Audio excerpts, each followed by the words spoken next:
जय हिंद फ्रेंड्स। तो हम पढ़े थे धीर सिंह धाबई की शिक्षा मनोविज्ञान की बुक, और धीर सिंह धाबई की शिक्षा मनोविज्ञान की इस बुक में आज हम पहुंच चुके हैं पेज नंबर 106 पर।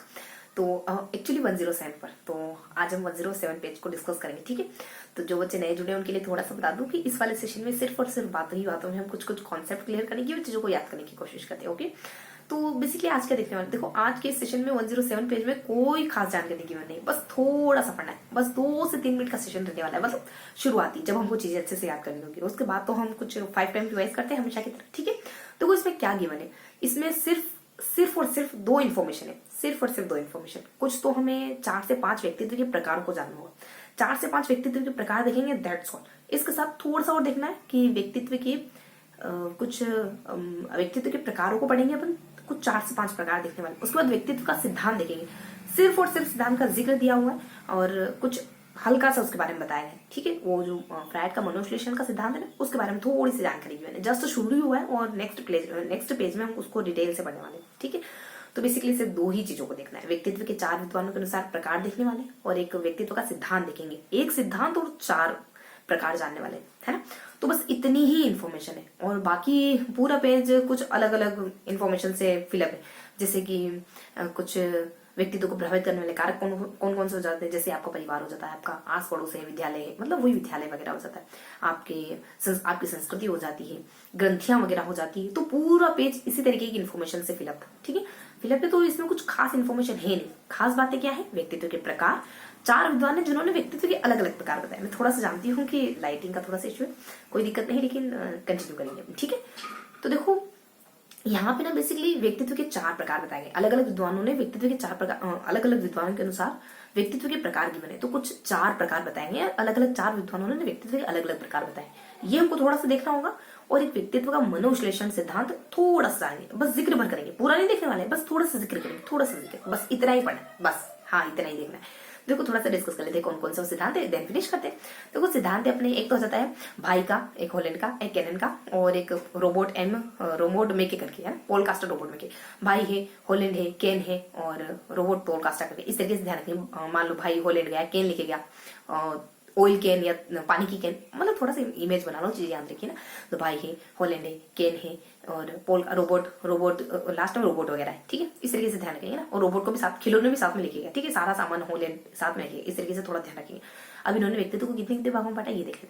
देखो भाइयों ने बांटा है कुछ 3 में, कुछ है ना, नाम भी ऐसा ही है, कुछ भायोला नाम है ना, भाई से मिलता जुलता है। तो भाइयों ने 3 भागों में बांटा और होलैंड ने 6 भागों में बांटा और केनन ने 7 भागों में बांटा और पोल कास्टर ने 5 भागों में बांटा, ठीक है। इसमें से केनन के बारे में नहीं बताएगा कौन कौन से भाग है, बाकी के बारे में बताएगा।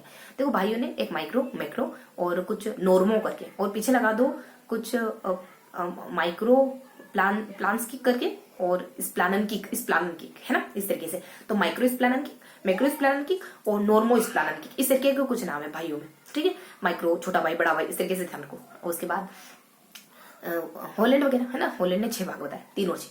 तो 6 भाग कौन कौन से, देखो इन 6 भागों की ध्यान रखोगे कि वाई आर एस गाय के, गाय नहीं मतलब काउ, के आर एस ने काउ को क्यों मारा, है ना। आर एस होते हुए तुमने, मतलब इतने समझदार इंसान होते हुए तुमने ऐसा क्यों करा भला, ठीक है। तो ऐसे ध्यान रखेंगे थोड़ा सा होलैंड में। तो मान लो होलैंड के आर एस ने मारा है ना, हमारे यहाँ के आर एस ने नहीं मारा, उपखंड अधिकारी ने नहीं मारा, ऐसे थोड़ा सा ना ट्रिक बिठा लेंगे तो चीजें हमेशा के लिए याद हो जाएगी, फिर बहुत लंबे समय के लिए याद हो जाएगी, लॉन्ग टर्म में वो।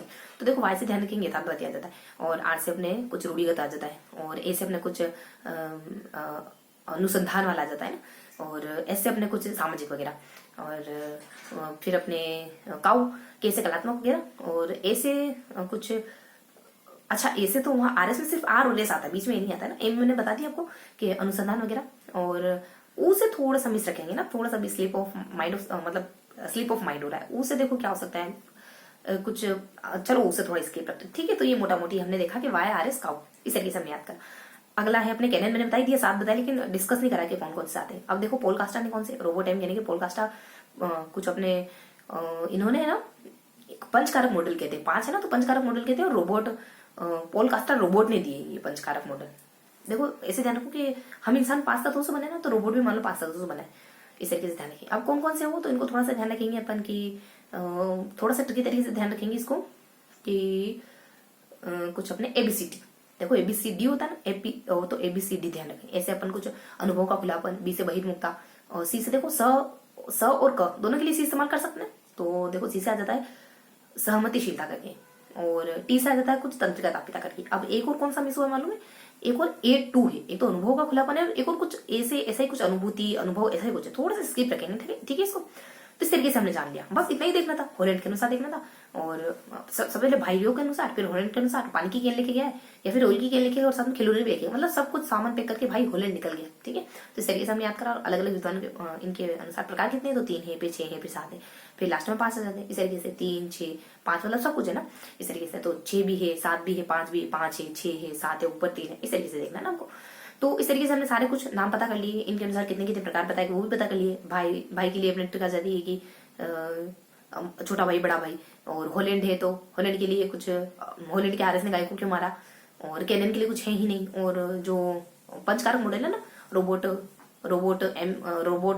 कुछ पोलकास्टर रोबोट का, उसने क्या ट्रिक लगाई? उसने लगाई रोबोट पोलकास्टर ने ABCD रोबोट, मान लो मतलब पढ़ाई लिखाई का काम रोबोट हमसे ज्यादा फास्ट कर सकते हैं, वो चिट्ठी बस एक ही पे किताब पढ़ लेता है, ठीक है। तो इस तरीके से हमने सब कुछ अच्छे जान लिया। अब मैं जिस सिद्धांत की बात करते हैं वो डिस्कस कर लेते हैं। एक सिद्धांत है हमारा मनोविश्लेषण का सिद्धांत, जो फ्राइड के द्वारा दिया था।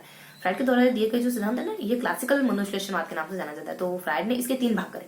कौन कौन से? एक तो व्यक्तित्व की संरचना एंड स्ट्रक्चर, एक व्यक्तित्व की गति वगैरह गति की, और एक व्यक्तित्व का मनोलैंगिक विकास का सिद्धांत। ये 3 सिद्धांत दी फ्राइड ने, बस इतना ही गिवन इस पेज में। अब मैं बता रही थी ना कि बीच में थोड़ी सी हल्की सी इन्फॉर्मेशन है, उसको अपन देखेंगे। तो बीच में क्या क्या बताएगा? तो बीच में बताएगा कि परिवार का क्या प्रभाव रहता है, विद्यालय का क्या प्रभाव रहता है, और आपकी संस्कृति का क्या प्रभाव पड़ता है, आपकी ग्रंथियों का क्या प्रभाव पड़ता है व्यक्तित्व में। ये सारा ही हो गया इस पेज में। जितने भी इन्फॉर्मेशन थे वो सब मैंने डिस्कस कर लिया आपसे। अब आप अगर ये पेज नहीं भी पढ़ोगे ना तो भी चल जाएगा, लेकिन एक बार ये पेज जरूर देख लेना। मैं आपको टेलीग्राम ग्रुप का लिंक दे दूंगी, तो उस पर आप इस बुक की PDF ले सकते हो। इस पेज को अच्छे से एक बार पढ़ लोगे ना तो बढ़िया से याद हो जाएगा पेज। तो आप थोड़ा सा देख सकते हैं इसको डिटेल से।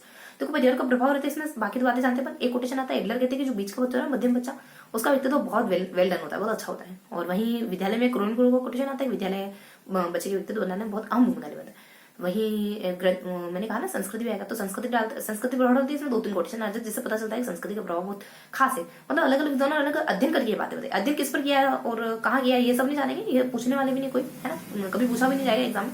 हमें देखेंगे किस किसने संस्कृति को बहुत ज्यादा महत्वपूर्ण स्थान दिया, ठीक है। तो जिसमें से कुछ अपने एक तो आ जाते हैं रूथ, एक आ जाते हैं मार्ग, और एक कालीकन करके आ जाते हैं ना, काली लख करके, कालीकन करके। इस तरीके से ध्यान रखेंगे, यानी रास्ते में है, मार्ग है, रूथ है, इस तरीके। मिड है, मार्ग नहीं मिड है, तो मिड है और रूथ है, यानी बीच रास्ते में, है ना। इस तरीके से काली, मान लो आपको कोई काली मिल गई, आपकी सहेली होगी कोई, है ना, XYZ आपकी फ्रेंड, तो इसे ध्यान रखोगे। तो इन तीनों ने कहा कि संस्कृति बहुत अहम रोल निभाती है। कालीकल ने तो स्पष्ट ये कहा है कि संस्कृति का बहुत अहम योगदान होता है, इस तरीके से बात कही, ठीक है। बस इतना देखना है। और इन्होंने प्रयोग के द्वारा सिद्ध किया। ये क्यों कहते हैं कि जो समाज अच्छा होता है ना, वहाँ पे यौन भेदभाव कम होता है। ये दोनों व्यक्ति ही कहते हैं कि जहाँ समाज के लोग अच्छे होते हैं, मतलब सहनशीलता वगैरह ऐसे गुण उनमें पाए जाते हैं, अच्छी कैटेगरी के होते हैं, मतलब तो उनमें ना यौन भेदभाव कम होता है। ये बहुत ज्यादा इंपॉर्टेंट तो नहीं, लेकिन एक बता दिया, इन्होंने स्टडी करके बताई थी बात। तो इस तरीके से कुछ डिस्कशन होता है। अब ग्रंथियों पे देख लेते हैं। देखो बीज ग्रंथि कम ज्यादा होती है ना तो लंबे और बूढ़े हो जाते हैं। और एक हो जाती है थायराइड ग्रंथि। अगर थायराइड ग्रंथि ज्यादा स्त्राव करती है ना, अंतःस्राव ग्रंथि होती है, तो हम बहुत ज्यादा एक्टिव रहने लग जाते हैं, सक्रिय रहने लग जाते, रक्तचाप ब्लड प्रेशर सब तेज, रक्तचाप ब्लड प्रेशर श्वसन दर वगैरह ये सब तेज चलने लगती है। बस फिनिश करते हैं ना। और इसके अलावा एक और बात आ जाती है कि हमारी जो एड्रेनल ग्रंथि है ना, भावनाओं को संचालित करने का काम करती है। तो इस तरीके से हमने पढ़ लिया, समझ आ गई चीजें आपको। बस अब 2-4 बार और रिवाइज कर ताकि चीजें याद हो जाए। देखो हमने व्यक्तित्व के प्रकार को जाना, हमने व्यक्तित्व का एक सिद्धांत जाना, हमने बीच में तो बहुत इजी गोइंग बातें, परिवार के लिए, विद्यालय के लिए, संस्कृति का प्रभाव पड़ता है, उसके बाद हमारे ग्रंथियों का प्रभाव। देखो तो प्रकार कौन से देखे हमने, हॉलैंड वगैरह देखा। तो मतलब भाई हमारा हॉलैंड गया, केन भी लिखेगा, रोबोट भी लिखेगा। कौन कौन से प्रकार बताए? 5 बताए, 6 बताए, 7 बताए और 3 भी बताया, है ना। इन तरीकों को तो हमने देख लिया, ट्रिकी तरीके से जान लिया था। अब हम देख लेते व्यक्तित्व को एक सिद्धांत आ जाता है मनोविश्लेषण, जो फ्राइड देते हैं। 3 बताते हैं ना, स्ट्रक्चर है, फिर गति है, मान लो स्ट्रक्चर में गति हो रही, और फिर मनोलैंगिक, इस तरीके से है। तो 3 बताए इन्होंने। मतलब इन तीनों को भी डिटेल से पढ़ते हैं पर आगे, लेकिन इस वाले पेज में इतना ही है। और बीच में अलग अलग चीजों का व्यक्तित्व प्रभाव पड़ता है, उनके बारे में एक बातें सब में आ जाएगी, ठीक है। इस तरीके से हमने जाना। बस तो हमने कुछ 2 बार रिवाइज कर लिया। तो हमने क्या देखा? 4 सिद्धांत देखे और 4 प्रकार देखे। एक सिद्धांत देखा, मिडिल की थोड़ी सी इन्फॉर्मेशन। 4 सिद्धांत और 4 प्रकार, एक सिद्धांत और मिडिल की थोड़ी सी इन्फॉर्मेशन। तो 4 सिद्धांत में हमने क्या क्या जाना कि भाई हमारा हॉलैंड चला गया सब कुछ लेके, और यहाँ हमने मनोविश्लेषण का सिद्धांत देखा और किन किन चीजों का हमारे व्यक्तित्व प्रभाव पड़ता है। यहाँ पे अगर सिद्धांत, यहाँ पे प्रकार गिवन है तो यहाँ पे सिद्धांत गिवन है, बीच में वो इन्फॉर्मेशन है सारी कुछ कि किन किन चीजों का व्यक्तित्व प्रभाव पड़ता है, ठीक है। तो ये था हमारा आज का पूरा सेशन, जिसमें हमने कुछ इन 3 मुद्दों को कवर करा है, ठीक है। तो आई होप चीजें आपको समझ आ गई होगी, चीजें याद हो गई होगी। फिर मिलेंगे इसी किसी अगले सेशन में पेज नंबर 107 के साथ, ओके। और तब तक के लिए हंसते रहिए, मुस्कुराते रहिए, दिल लगाकर पढ़ाई करते रहिए। वेल डन, जय हिंद।